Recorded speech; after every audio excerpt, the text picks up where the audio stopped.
ભારતે રાવી નદીમાંથી પાકિસ્તાન તરફ જતું પાણી અટકાવી દીધું છે. આ નદી પહેલેથી જ આર્થિક સંકટનો સામનો કરી રહેલા પાકિસ્તાનની મુશ્કેલીઓમાં વધારો થશે.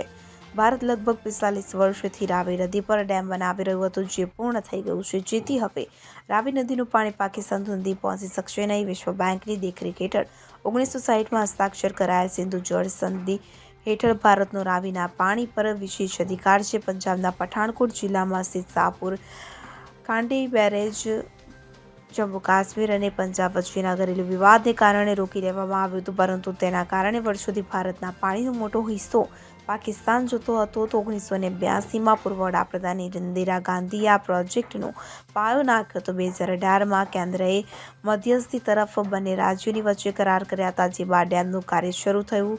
આખરે તે ખત્મ થઈ ગયું. જે પાણી પાકિસ્તાન જઈ રહ્યું હતું, તેનો ઉપયોગ હવે જમ્મુ કાશ્મીરના બે મુખ્ય જિલ્લા કઠુઆ અને સાંબાની સિંચાઈ માટે કરવામાં આવશે. 1150 ક્યુસેક પાણીથી હવે કેન્દ્ર શાસિત પ્રદેશની 32,000 હેક્ટર ભૂમિની સિંચાઈ થશે. ડેમમાંથી ઉત્પાદિત 20% ભાગ જળ વિદ્યુત જમ્મુ અને કાશ્મીર મેળવી શકશે. Bureau report CN24 news. હવે જુઓ દેશ દુનિયાની તમામ ખબરો તમારી આંગળીના ટેરવે. ઉઠાવો મોબાઈલ અને Google Play Store પરથી ડાઉનલોડ કરો અમારી CN24 ન્યૂઝ મોબાઈલ એપ.